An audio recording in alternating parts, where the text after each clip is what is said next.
ஆண்டவர் என்ன சொன்னார் தன் விசேஷங்களை பார்த்து?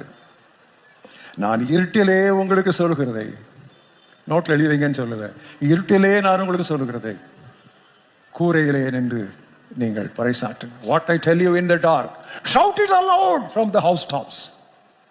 எவ்வளவு நோட்டில் எழுதி வச்சிருக்கோம், எவ்வளவு டைரியில் எழுதி வச்சிருக்கோம், எவ்வளவு சத்தியங்கள் கேட்டிருக்கிறோம். 52 பிரசங்கங்கள் கேட்கிறோமே. வருஷத்துக்கு 52, 10 வருஷம் சபைக்கு வந்தா 500 பிரசங்கம். இதை எத்தனை பிரசங்கத்தை நீங்க மற்றவங்களுக்கு போய் சொல்லியிருக்கீங்க? எத்தனை பேரோட ஷேர் பண்ணியிருக்கீங்க? If there is no sharing, there will be stagnation. If there is stagnation, there will be sinking.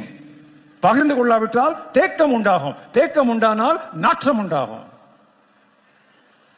உங்கள் வாழ்க்கையில் மறுமணம் மறுபடியும் வீச வேண்டுமானால் பெற்ற சத்தியங்களை கடத்தி விடுங்கள். இருட்டிலே நீங்கள் காதுகளிலே கேட்டதை கூரை மேல், மேற்கூரையின் மேல் இருந்து அலறுங்கள், கத்துங்கள். கடைசி மனிதன், கடைசி மனுஷி திருவசனத்தை கேட்கட்டும். ஆண்டவராய் இயேசு கிறிஸ்து பயங்கரமான ஒரு வார்த்தையை சொன்னார். அதை வாசிக்கும் பொழுதே எனக்கு பயமாக இருக்கிறது. திருப்புங்கள் லூக்கா 11:23. இதை வாசிப்பது எனக்கு எப்பொழுதுமே கொஞ்சம் பயமா தான் இருக்கு. ஒரு மாதிரி ஒரு பரிசுத்த நடுக்கத்திற்குள் அது என்னை நடத்துகிறது.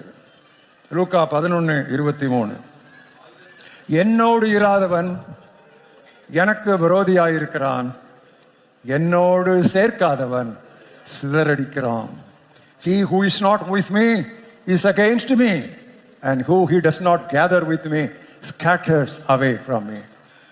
You are either a soul winner or you are a scatterer. ஒன்று நீ ஆத்துமா ஆதாயகன், இல்லையே ஆத்துமாக்களை விரட்டி அடிக்கிறவன். இது இரண்டுக்கும் இடைப்பட்ட நடுநிலை கிடையாது. There is no middle ground. You are either a soul winner or you are a scatterer. புரியுதா? ஏடா இவர் இப்படி ஹார்ட் பேஷண்ட் இப்படி கத்துறாருன்னு நினைக்கிறீங்களா? வருஷம் பண்ணும்போது செத்தா பரவாயில்ல. 27 வருஷம் ஆச்சு எனக்கு ஹார்ட் ஆப்ரேஷன் ஆகி. 15 வருஷம் தான் உயிரோடு இருப்பாங்கன்னு சொன்னாங்க. பெருமாளுக்கு டைட்டிஸ்க்கு நல்லாவே தெரியும்.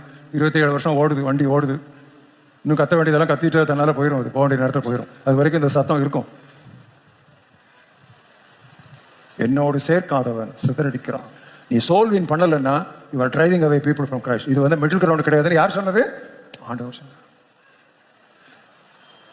என்னோடு இராதவன் எனக்கு எதிரியாக இருக்கிறான். நம்ம ஆண்டவரோடு இருக்கிறோம். ஆண்டவருக்காக இருக்கிறோமா? We are with God. Are we for God?